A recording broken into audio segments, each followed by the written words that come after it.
Hola, bienvenidos a esta charla. Hoy vamos a meternos de lleno en un tema que es fundamental para cualquiera que esté estudiando comunicación acá en Argentina, ¿no? Hablamos de la Escuela de Estudios Culturales de Birmingham.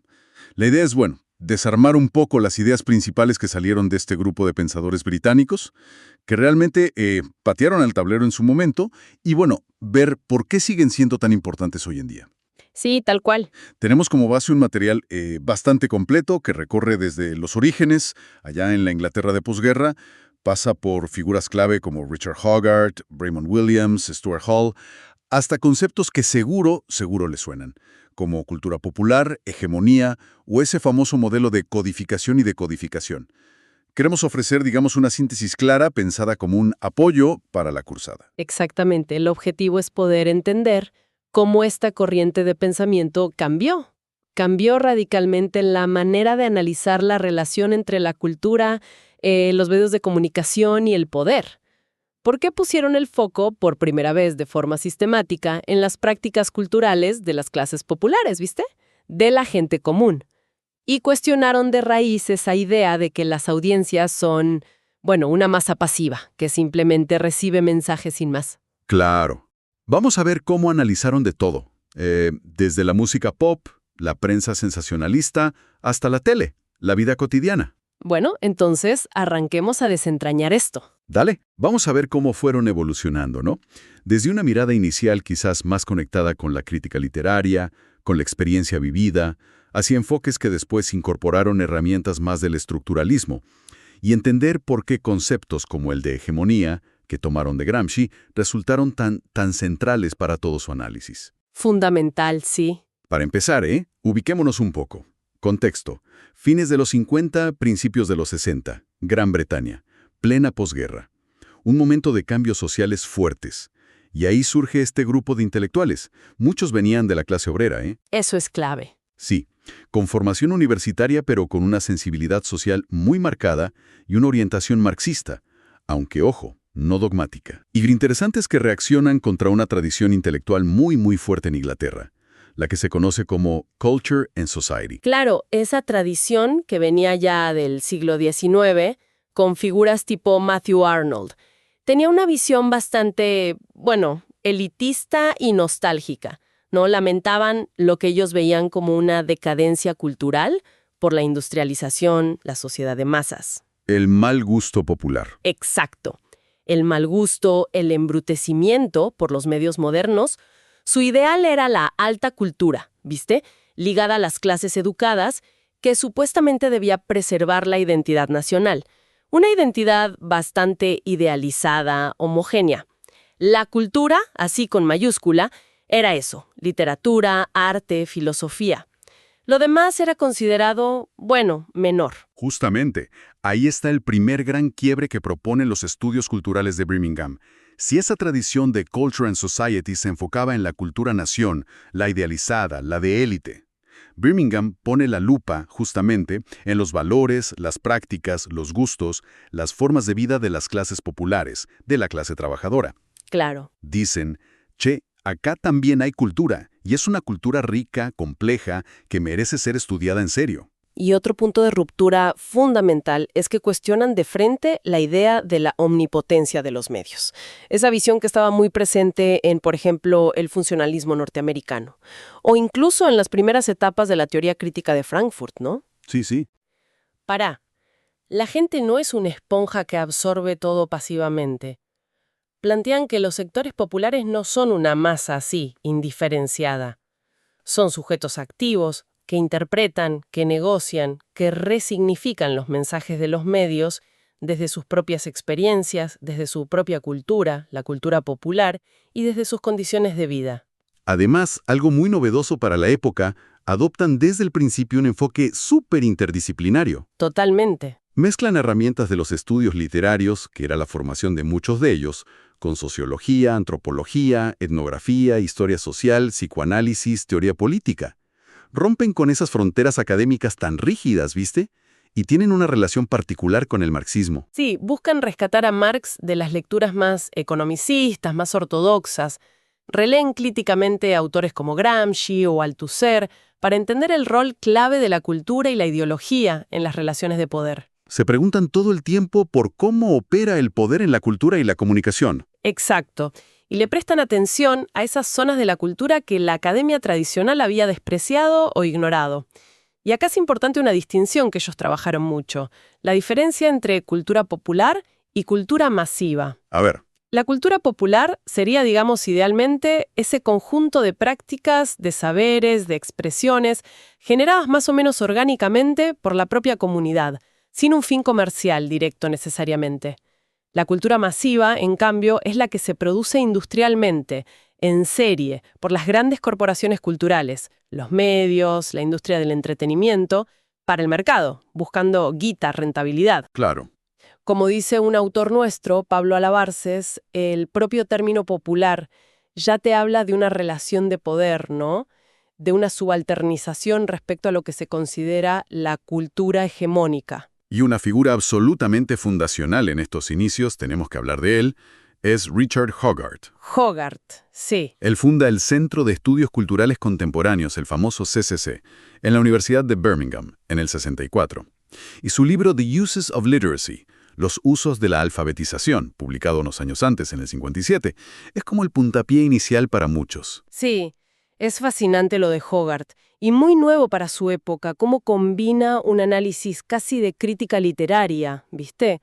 Muy detallado, muy sensible a los matices del lenguaje, con una mirada etnográfica. Él mismo venía de un entorno obrero. Claro, eso se nota. Estas populares, el cine, analiza cómo eso se metía en la vida familiar, en los pops, en las charlas cotidianas, en la sociabilidad del barrio. Es interesante porque Hogarth desafía esa visión medio apocalíptica que decía, los medios van a destruir la cultura obrera. Él muestra que no es tan así, ¿no? Claro, no es tan simple. La cultura obrera que ya existía, con sus códigos, sus valores, sus tradiciones, la importancia de la familia, la solidaridad del barrio, cierta tolerancia, un humor particular, actuaba como un filtro, como un marco desde el cual se interpretaban y se les daba un sentido propio a esos mensajes de los medios. Es una relación mucho más compleja, más negociada de lo que se creía. Y lo notable es que usa herramientas que venían de la crítica literaria, herramientas sofisticadas para analizar prácticas y textos considerados menores, vulgares, algo impensado para la Academia Británica de ese momento. Totalmente. Ahora, ojo, Hogarth tampoco cae en una visión ingenua o puramente celebratoria.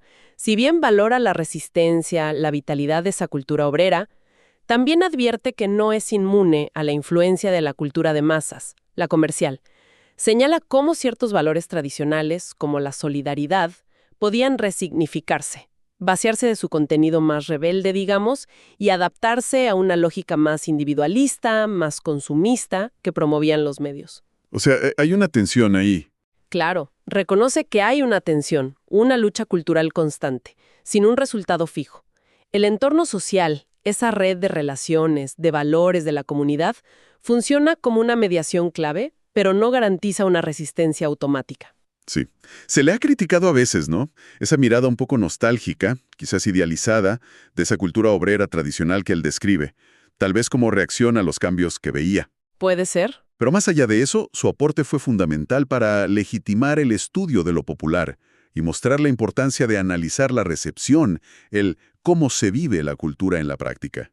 Más adelante, Hogarth también reflexionó sobre la influencia de la cultura yanqui en Gran Bretaña y propuso una distinción interesante entre cultura procesada, la más estandarizada para el consumo pasivo, y cultura viva, la que surge más orgánicamente, la que invita a explorar, a participar. Interesante esa distinción. Bien, Hogarth nos abre la puerta al estudio de la cultura popular vivida, pero para entender más a fondo las dinámicas de poder que atraviesan esa cultura, la Escuela de Birmingham recurre a un concepto que se vuelve absolutamente central, clave en su desarrollo posterior. Hablamos de la hegemonía. Sí, hegemonía, un concepto que toman del filósofo y militante comunista italiano Antonio Gramsci. Exacto. Gramsci, que escribía desde la cárcel en condiciones tremendas bajo el fascismo, desarrolla una teoría muy sofisticada sobre el poder. Él distingue entre la dominación pura, que se basa en la fuerza, en la coerción, el ejército, la policía, y la hegemonía, que es algo más sutil, Más complejo, es la capacidad de una clase dominante de presentar sus propios intereses y su visión del mundo como si fueran los de toda la sociedad. Como el sentido común. Exacto, como el sentido común. Es lograr que las clases subalternas acepten ese orden social no solo por miedo, sino porque lo ven como natural, como lo normal, hasta legítimo. Y esto se logra fundamentalmente a través del consenso, de la dirección intelectual moral. Aunque la coerción siempre está ahí, latente.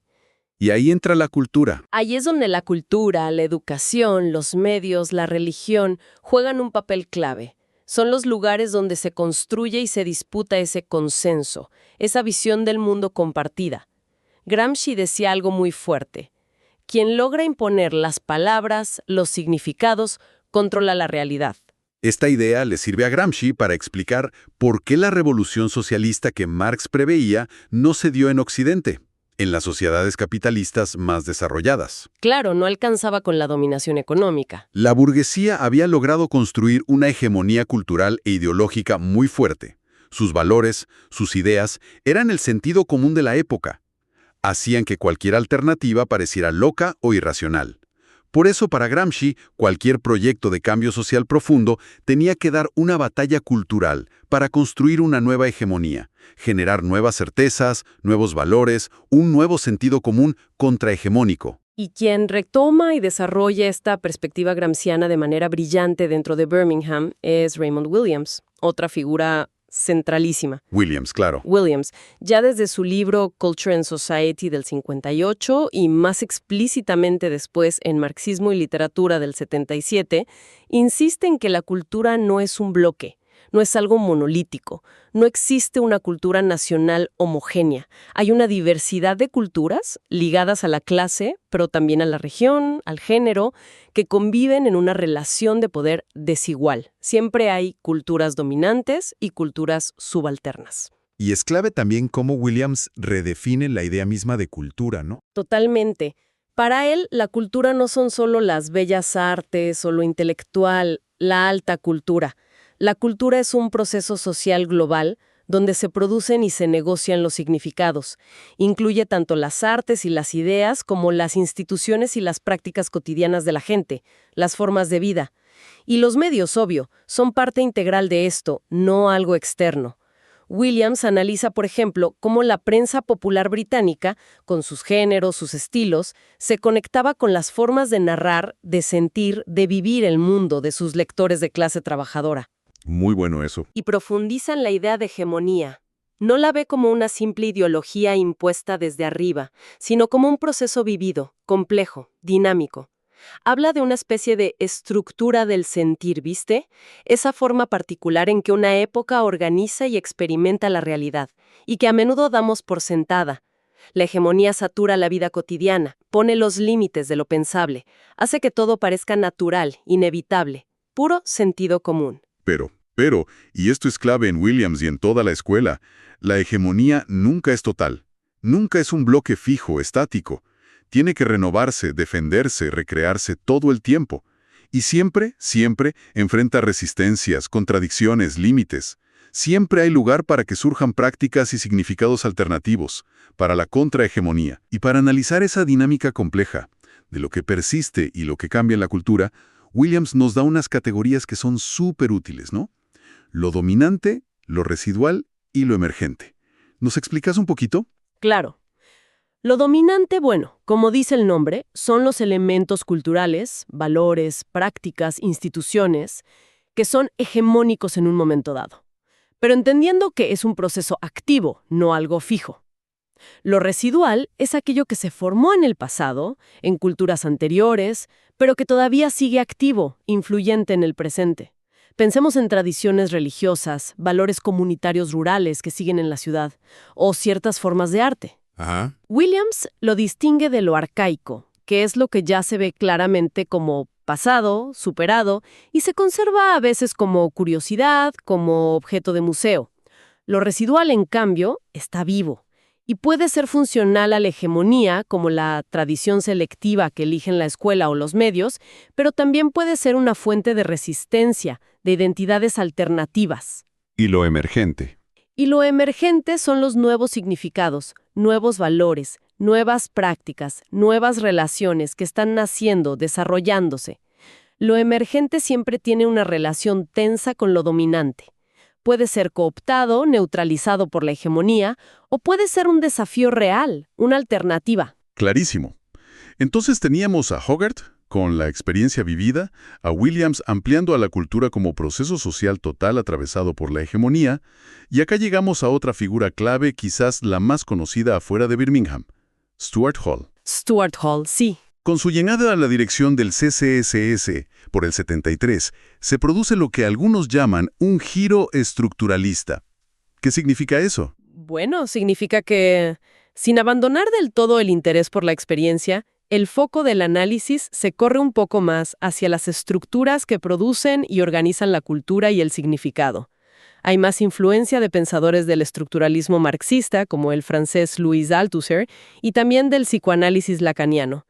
Se pone más énfasis en analizar cómo funcionan los aparatos institucionales, como los medios, las prácticas significantes, el lenguaje, los códigos visuales y las ideologías en la producción de la cultura, que se entiende cada vez más como mercancía capitalista. Y en este marco, Stuart Hall desarrolla uno de los modelos teóricos más influyentes, más citados de todos los estudios culturales. El famoso Modelo de codificación y decodificación en la comunicación televisiva, aunque se puede aplicar a otros medios también. Esto fue realmente un antes y un después. ¿Podrías resumir la idea central? Sí. Es un modelo que critica de raíz la visión lineal, simplista de la comunicación que había antes, ¿viste? El esquema emisor, mensaje, receptor. Hall dice, el proceso de comunicación no es una simple transmisión transparente de un significado. Es una estructura compleja, una articulación de momentos distintos pero relacionados. Producción, circulación, distribución, consumo y reproducción. Y en cada momento los significados pueden cambiar. Lo clave es que el significado no está fijo en el mensaje, sino que se produce tanto al codificar como al decodificar. Es una negociación de sentidos. ¿Y cómo funciona esa codificación y decodificación? A ver, Hall explica que un evento cualquiera del mundo real, un hecho político, social, es transformado por los medios, un canal de TV, un diario, en un hecho comunicativo, en un discurso, un programa, una noticia. Eso es la codificación. Para hacerlo, los productores usan códigos lingüísticos, visuales, narrativos, que no son neutrales, sino que están atravesados por el poder, las rutinas profesionales y, sobre todo, por la ideología dominante. El mensaje entonces tiene polisemia. Claro, tiene polisemia. Es potencialmente abierto a varias lecturas. Pero la forma en que se codifica, que se muestra, qué palabras se usan, el enfoque, inevitablemente orienta la lectura, establece un significado preferente, una interpretación dominante que se intenta imponer como la más obvia, la natural. Ok, eso es la codificación. ¿Y la decodificación del otro lado? La decodificación es cuando la audiencia, el receptor, interpreta ese mensaje. Pero, y acá está el corazón del aporte de Hall, esta decodificación no la hace cada uno solito de forma individual y subjetiva. La gente decodifica desde su situación social concreta, desde los marcos de sentido, los códigos culturales y las experiencias de los grupos a los que pertenece. Clase, género, etnia, edad, educación. Y a partir de esto, Hall plantea 3 posiciones de lectura posibles. Exacto. 3 posiciones hipotéticas.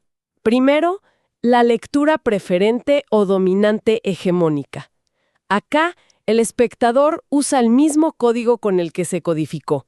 Acepta el significado preferente, se alinea con la visión del mundo dominante. El mensaje le parece natural, obvio. Segundo, la lectura negociada. En este caso, el receptor entiende la definición hegemónica, acepta a grandes rasgos el código dominante, pero al mismo tiempo negocia, adapta, le hace excepciones según su propia situación, sus intereses, sus experiencias locales. Es una mezcla de acuerdo y desacuerdo.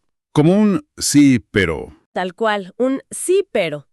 Y tercero, la lectura oposicional. Acá, el espectador entiende perfectamente el significado preferente, reconoce la intención hegemónica, pero lo decodifica de manera totalmente contraria. Usa un marco de referencia alternativo, opuesto al dominante. Rechaza activamente la lectura propuesta y la reinterpreta desde una perspectiva crítica, de clase, feminista, antirracista, etc. Este modelo es potentísimo, ¿no? Sirve, por ejemplo, para analizar críticamente cómo los medios construyen las representaciones sociales, los estereotipos, de género, de clase, étnicos. Totalmente. Hall nos dice, ojo, los medios no son un espejo neutro. Los medios producen activamente la realidad social a través de cómo representan. Y esas representaciones tienden a simplificar, a fijar identidades, a naturalizar desigualdades, reforzando las visiones hegemónicas. Exacto. Pero, y esto es una constante que viene desde Hogarth, siempre se insiste en que las audiencias no son tontas ni pasivas receptoras de ideología. Aunque los estereotipos y los significados preferentes circulan y tienen poder, las audiencias pueden hacer cosas con ellos. Pueden reproducirlos, sí, pero también negociarlos, resignificarlos, parodiarlos, incluso rechazarlos, generando resistencias, lecturas alternativas, contrarrepresentaciones desde sus propias culturas y experiencias. La comunicación es siempre un campo de lucha por el sentido. Queda claro. Mencionaste antes la influencia de Althusser en esta etapa más estructuralista. ¿Podemos profundizar un poquito ahí? ¿Cuál fue su aporte principal? Sí, Louis Althusser, filósofo marxista francés, tuvo un impacto fuerte en Hall y otros del CCCS en los 70s, sobre todo con su teoría de la ideología y de los aparatos ideológicos del Estado. Para Althusser, la ideología no es solo un conjunto de ideas falsas o falsa conciencia. La ideología tiene una existencia material. Se encarna en prácticas, en rituales y sobre todo en instituciones, en aparatos. ¿Y qué son esos aparatos? Explícanos un poco. Althusser distingue dos tipos de aparatos con los que el Estado, entendido en sentido amplio, como garante del orden dominante, asegura su poder y la reproducción social. Por un lado, los aparatos represivos del Estado, ART, funcionan principalmente con la violencia o la amenaza. Ejército, policía, cárceles, administración. ¿La fuerza? La fuerza. Por otro lado, y esto es lo más original, están los aparatos ideológicos del Estado, AIE. Son instituciones diversas, aparentemente autónomas. La escuela, el AIE dominante en el capitalismo moderno según él, la familia, la iglesia, el sistema político, los sindicatos, el sistema jurídico, la cultura, arte, deportes, y muy importante para nosotros, los medios de comunicación. Prensa, radio, tele. Exacto. Estos AIE funcionan primordialmente a través de la ideología, no de la represión directa. ¿Y cuál es su función? ¿Para qué están? Según Althusser, su función principal es asegurar la reproducción de las relaciones de producción capitalistas a largo plazo. Lo hacen inculcando la ideología dominante en los individuos, logrando su sujeción, su adhesión, a menudo inconsciente al orden social.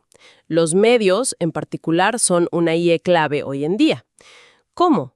Articulando significados, construyendo agendas, argumentando a favor del status quo, persuadiendo, creando opinión pública favorable a los intereses dominantes, induciendo hábitos de consumo, de pensamiento. Entonces, para Althusser, el poder se mantiene de forma mucho más eficaz y estable a través de la acción cotidiana de los AIE, logrando consenso ideológico que usando la fuerza de los ARE. Claro, transforman la dominación en algo que parece natural, normal, inevitable, el sentido común del que hablábamos. Pero ojo, Althusser también dice que los AIE son un campo de lucha de clases, ¿no? Sí, exacto, no son un bloque monolítico, son también el escenario donde se expresan contradicciones, donde la ideología dominante es resistida y donde pueden surgir elementos de ideologías alternativas. Hay una conexión clara acá con el modelo de Hall. Totalmente. Los medios como IG codifican con una lectura preferente alineada a la ideología dominante, pero la decodificación puede ser un espacio de resistencia o negociación. Exactamente. Esa es una conexión muy importante. El laburo de Hall sobre codificación, decodificación, se puede leer como una forma de analizar concretamente cómo operan los medios como IG y cómo se da esa lucha ideológica en la recepción. Bien, Hemos recorrido los orígenes, las figuras fundacionales, Hogarth, Williams, el concepto clave de hegemonía, el giro estructuralista con Hall y Althusser. ¿Cómo evolucionaron los estudios culturales después de esta etapa clásica, digamos, a partir de los 80? Bueno, a partir de los 80 y 90, los estudios culturales se expanden muchísimo internacionalmente. Estados Unidos, Australia, América Latina.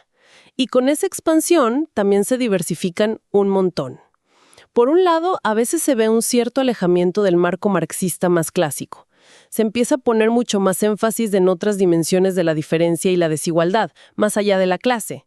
El género y el feminismo tuvieron un impacto enorme. Sí, fundamental. También los estudios sobre raza y etnicidad, sobre identidad sexual, sobre culturas juveniles, generacionales, se multiplican los trabajos que analizan críticamente cómo los medios representan o silencian o distorsionan a estas minorías o grupos subalternos. ¿Y en cuanto a metodologías? ¿También hubo cambios? Sí, definitivamente.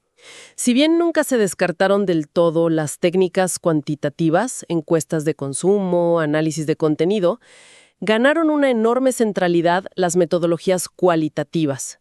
Se buscaba ir más allá de los números y entender en profundidad los procesos de significación. Pensemos en entrevistas en profundidad, focus groups y sobre todo la etnografía de audiencias. Meterse en el campo. Exacto. Ir a observar y charlar con la gente en sus propios contextos, sus casas, sus barrios, para comprender cómo realmente interactuaban con los medios, cómo interpretaban la tele, cómo usaban la música, cómo le daban sentido a la cultura en su vida cotidiana.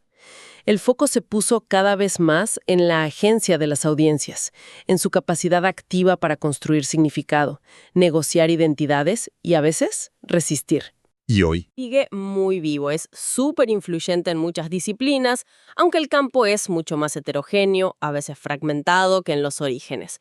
Se percibe a menudo un fuerte énfasis en la capacidad crítica, la creatividad de los consumidores, de las audiencias, y se analizan objetos culturales muy diversos: consumo, moda, música popular, identidades digitales, videojuegos, turismo, a veces con una conexión menos explícita con las grandes estructuras de poder económico y político que preocupaban tanto a los fundadores. Excelente recorrido. Entonces, para ir cerrando y recapitulando para quienes nos escuchan, especialmente para los estudiantes de comunicación, ¿cuáles dirías que son las herramientas o los aportes fundamentales que nos dejó la Escuela de Birmingham y que siguen revigentes hoy? Yo diría que son varios y muy importantes. Primero, cambiaron radicalmente nuestra forma de entender qué es la cultura. La sacaron de ese pedestal elitista y nos mostraron que la cultura está en todos lados, en las prácticas cotidianas, en los significados compartidos, en las experiencias de la gente común, sobre todo de los sectores populares y otros grupos subalternos. Fundamental eso. Segundo, nos enseñaron a analizar la cultura siempre en relación con el poder, con las estructuras sociales, económicas, con los procesos de hegemonía. La cultura no es un ámbito autónomo y neutral. Es un terreno de lucha, de conflicto, de negociación de sentidos. Y tercero, nos dejaron conceptos y herramientas analíticas súper potentes que seguimos usando. La mirada etnográfica de Hogarth, las categorías de dominante, residual y emergente de Williams, y el modelo de codificación de Hall, con sus 3 posiciones de lectura: dominante, negociada y oposicional. Entonces, ¿qué significa todo esto para nosotros, hoy estudiando comunicación acá en Argentina? Significa, creo yo, tener una caja de herramientas críticas fundamental para entender cómo funcionan realmente los medios y la industria cultural en nuestra sociedad. Tal cual. Nos ayuda a desnaturalizar el sentido común, a ver cómo se construyen y circulan las ideologías, no como ideas abstractas, sino encarnadas en discursos, imágenes, prácticas concretas.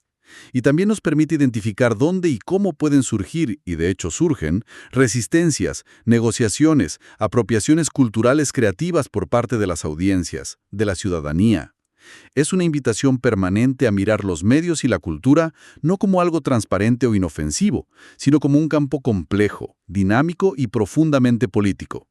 Un espacio de disputa constante por el sentido de nuestro mundo. Y quizás para dejar una pregunta picando, ¿no? Para seguir pensando más allá de este repaso, ¿cómo podríamos aplicar o repensar estas ideas de Birmingham en el contexto actual? dominado por Internet, redes sociales, plataformas, algoritmos. Uf, qué tema. Por ejemplo, podríamos analizar a plataformas como Facebook, Instagram, Google, TikTok, usando la noción de alto ser de aparatos ideológicos del Estado, o necesitamos pensar en nuevas formas de aparatos, quizás privados, pero con funciones ideológicas parecidas. ¿Cómo funcionan las posiciones de decodificación de Hall cuando los algoritmos nos segmentan y personalizan los contenidos, creando esas famosas burbujas de filtro? Claro, hay lectura negociada ahí, oposicional. Están surgiendo nuevas formas de hegemonía cultural, más sutiles quizás, en estos espacios digitales. ¿Y qué nuevas formas de resistencia, de subcultura, de contrahegemonía vemos en el activismo digital, en las comunidades online, en la cultura de los memes? Son preguntas que muestran la vigencia y la productividad de seguir dialogando con estos pensadores, ¿no? Exacto, una herencia intelectual que, como vemos, aunque surgió hace ya varias décadas en un contexto muy específico, sigue generando preguntas increíblemente actuales y relevantes para comprender la complejidad de nuestro entorno mediático y cultural hoy. Esperamos que esta síntesis les sea útil como un punto de partida para seguir explorando y profundizando en estos autores y conceptos tan ricos. Será hasta la próxima. Hasta la próxima.